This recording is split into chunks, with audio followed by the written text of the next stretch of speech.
Dear viewers, हमारे दृष्टि PCS channel पर अब से हर रोज शाम 6 बजे राज्य विशेष करंट अफेयर्स देखना न भूलें। धन्यवाद।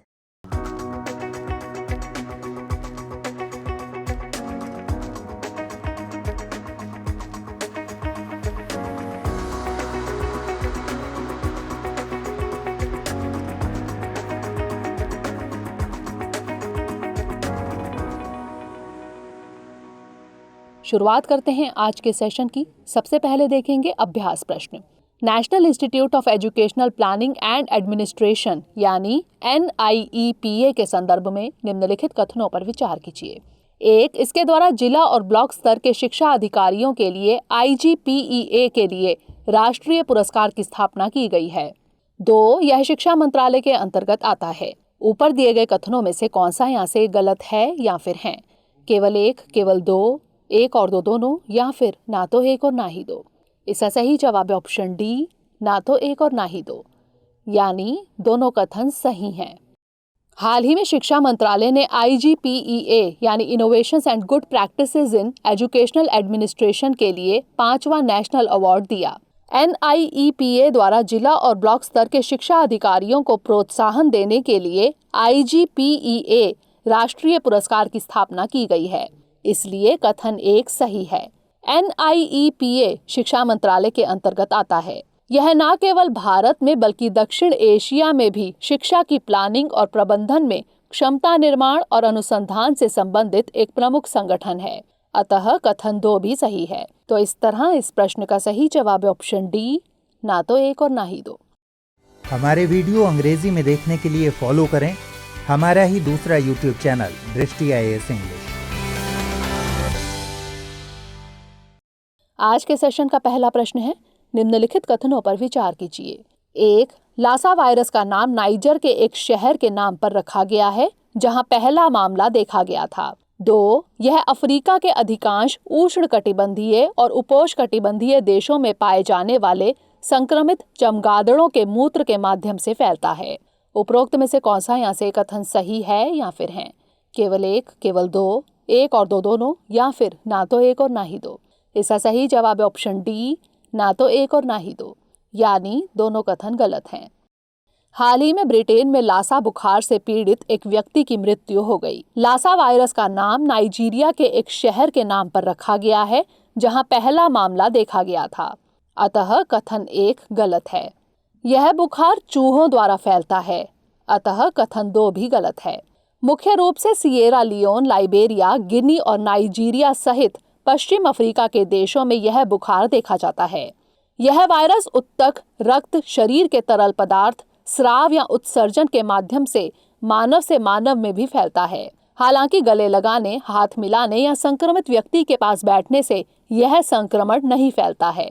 तो इस तरह इस प्रश्न का सही जवाब है ऑप्शन डी, ना तो 1 और ना ही 2। अगला प्रश्न है, मेदाराम जतारा त्योहार के संदर्भ में निम्नलिखित कथनों पर विचार कीजिए। 1. यह भारत का दूसरा सबसे बड़ा मेला है। 2. यह त्योहार हर साल तेलंगाना की कोया जनजाति द्वारा मनाया जाता है।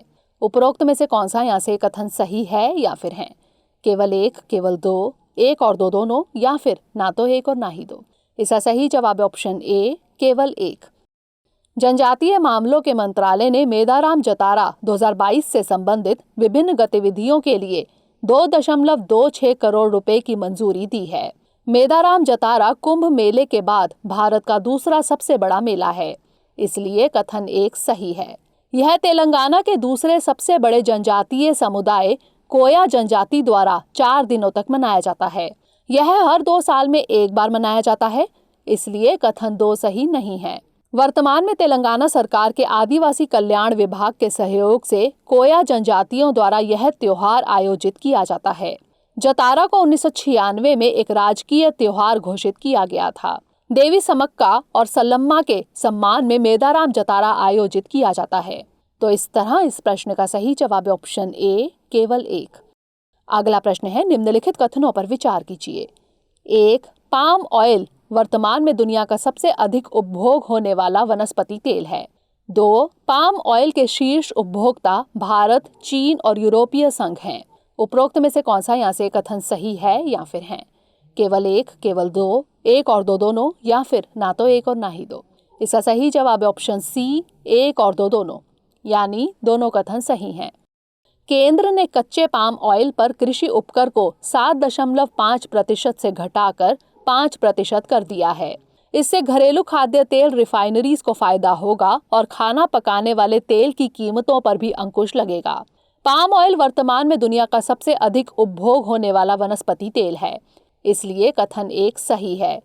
इसका उपयोग डिटर्जेंट, प्लास्टिक, सौंदर्य प्रसाधन और जैव ईंधन के उत्पादन में बड़े पैमाने पर किया जाता है। पाम ऑयल के शीर्ष उपभोक्ता भारत, चीन और यूरोपीय संघ हैं, इसलिए कथन दो भी सही है।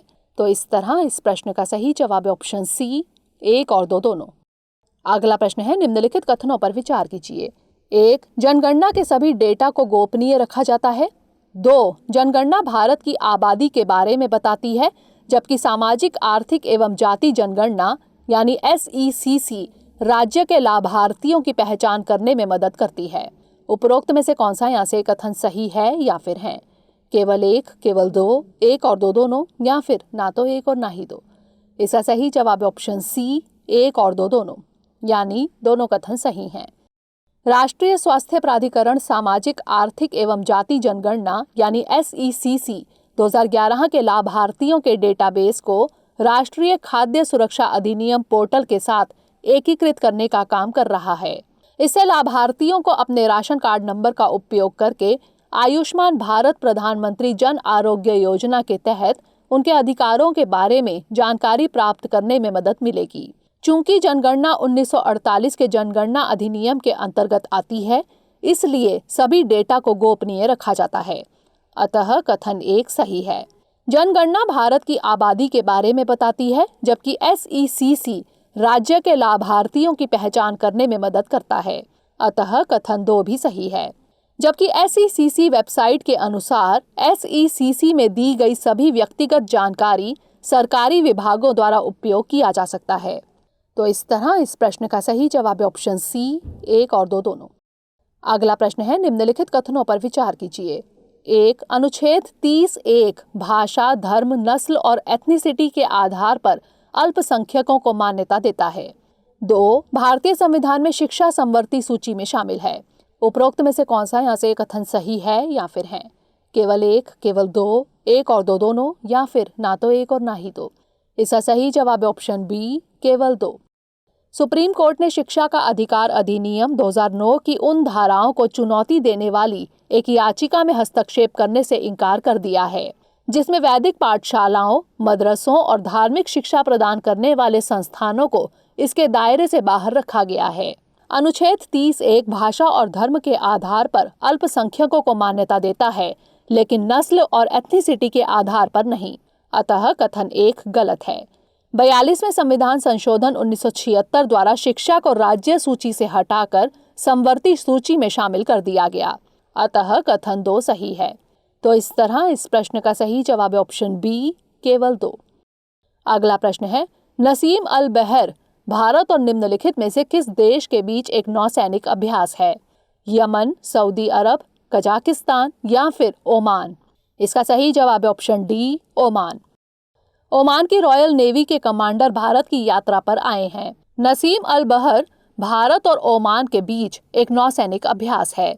इसकी शुरुआत 1993 में की गई थी। यह भारत और ओमान के बीच मजबूत दीर्घकालिक रणनीतिक संबंधों का प्रतीक है। तो इस तरह इस प्रश्न का सही जवाब है ऑप्शन डी, ओमान। अगला प्रश्न है, उपभोक्ता मूल्य सूचकांक के संबंध में निम्नलिखित कथनों पर विचार कीजिए। 1. यह वित्त मंत्रालय के मूल्य सांख्यिकी प्रभाग द्वारा ग्रामीण, शहरी और संयुक्त क्षेत्रों के लिए अलग से संकलित किया जाता है। 2. 2017 में इसके आधार वर्ष को बदला गया। ऊपर दिए गए कथनों में से कौन सा यहाँ से सही नहीं है या फिर है? केवल एक, केवल दो, एक और दो दोनों, या फिर ना तो एक और ना ही दो। इसका सही जवाब है ऑप्शन सी, एक और दो दोनों, यानी दोनों कथन गलत हैं। दिसंबर 2021 में उपभोक्ता मूल्य सूचकांक यानी CPI द्वारा मापी गई खुदरा मुद्रास्फीति 5.66% रही है।